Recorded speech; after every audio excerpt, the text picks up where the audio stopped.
Some of you are older than others. I don't want to point you out. Garnett.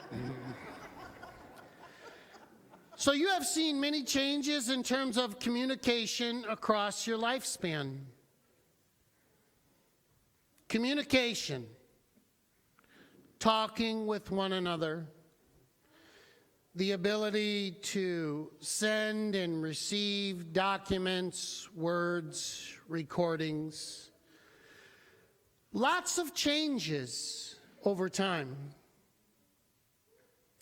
Can you tell me all the different ways you know to communicate with people around you? The record at this point is 16. So as a group, you have to beat 16 methods to communicate with people around you. Go. Text, email, Skype, letters. Okay, wait a minute. Eye contact, good. Telephone, what kind of telephone? I'm helping you here. Landline, cell phone. What other kind of telephone is there? Any kind of phone there is. So I'm giving you 7. Let's keep going. Morse code. Talking, Morse code. What? Megaphone, there's 10. Hand signals. Facebook, Twitter, Instagram. I got email already. Snapchat, I got snail mail already. Google Plus, I'm giving it to them. Cassette tape, what? You're right. So we're at 17, you beat the record. One more. With thoughts. That is excellent. Because the truth of the matter is, the longer you know someone, you truly can just look and get an idea what's what. And yet all of these advances in technology and communication still do not make communication more regular. How many of you wish you heard from people you do not hear from very much, more frequently? What gets in the way of our communication? I'm going to help you here. Time, busy schedules, pride, emotions, struggles, we're out of town, work, regret. So we have all these ways to communicate, and we have all these things that interfere with communication.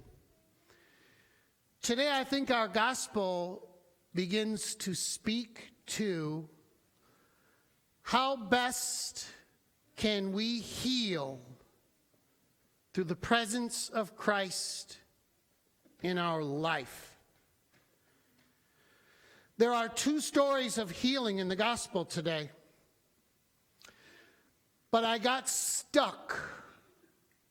I got stuck before the healing. Because as the first story starts out in verse 24, it would be portion B of the verse. It starts out by saying Jesus went to Tyre. And then it says he entered a house and did not want anyone to know he was there.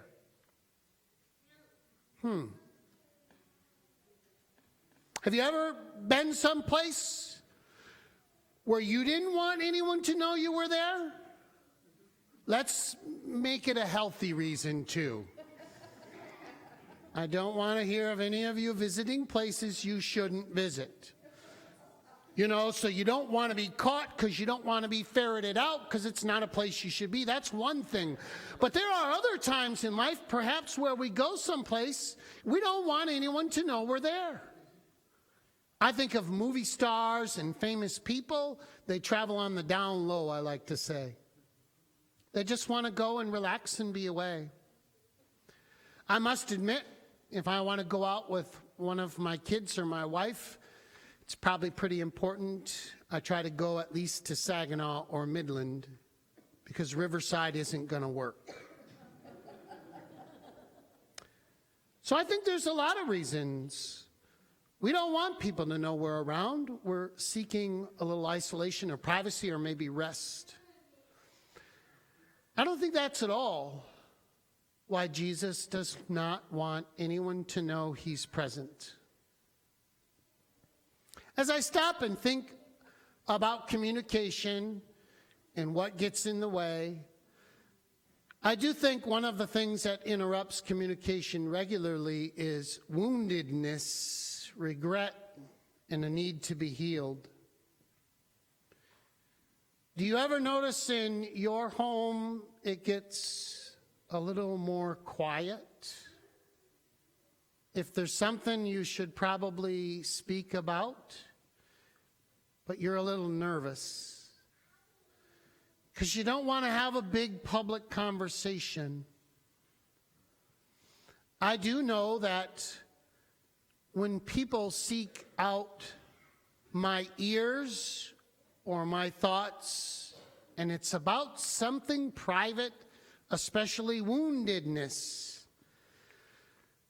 they ask in a quiet way. They wait for privacy. Now, my office is downstairs in the dungeon here.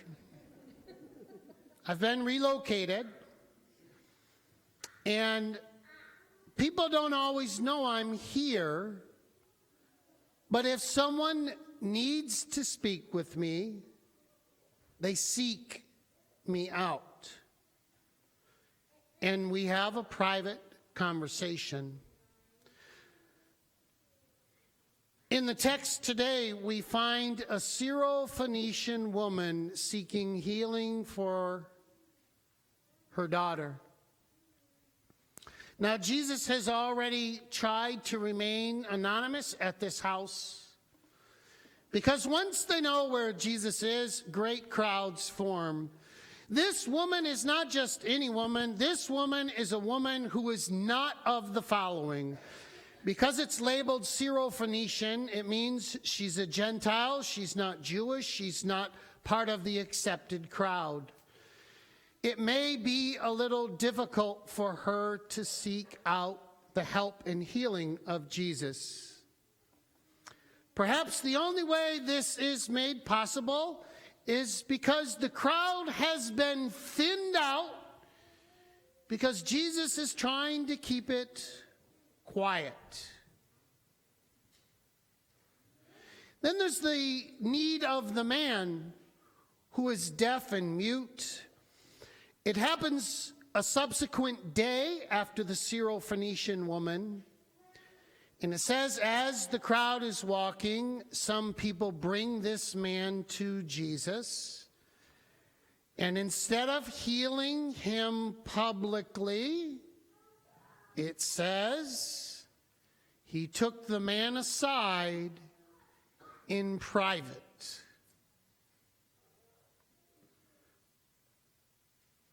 I don't think Jesus is seeking privacy and solitude to avoid us or to hide himself or God's presence. I think Jesus is seeking isolation in a smaller group to make it easier for us to ask for the help and the healing we need. Nobody likes to publicly talk about their pain and their need for healing. But privately and intimately, it is much easier to seek the health and the restoration that we need. Even with the man, I think sometimes what Jesus is about to expose us to is better off if there's fewer people around.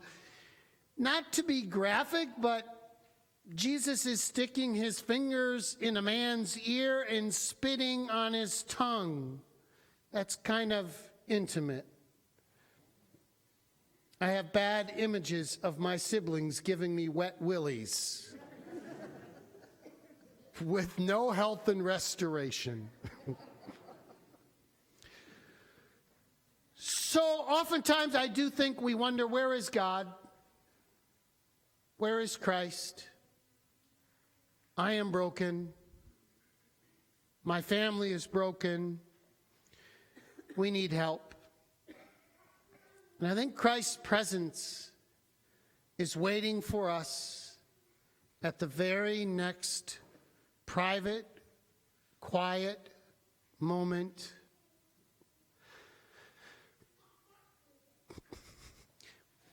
We need to share what's going on in our life and what's going on in the life of the people we love. I think sometimes we think God's face and presence is hidden from us because God is not present. But I don't think that's right. That's right for me when I hide from you, or you if you hide from others. It's not the way Jesus works. I believe there is no place you can go that Christ is not already there waiting for you. I think you're allowed to carry as much hurt and pain as you wish. And you are strong. You are super strong. But as you carry that, you will find that in your life, these moments of acknowledgement of the presence of Christ is there. Not at all hiding, but rather waiting for the very private moment you needed to seek the healing you desire. That's the only way I could handle today's text, or at least today's thoughts about the text. I don't like thinking of Jesus running and hiding. I like to think of Jesus meeting us in very private, quiet moments, giving us the space to talk and heal as needed. So just as you are today, whatever you have come for, whatever need you have, whatever conversation you need to have, whatever intercession you need to make for the person seated next to you who needs your advocation and your conversation to the healing power of Jesus, because they're not yet ready strong enough to do that. That's waiting for you here, now, today. We baptize into the waters of Christ total unconditional love and acceptance. And today, just as you are, know that God meets you and delivers the healing you need. Amen.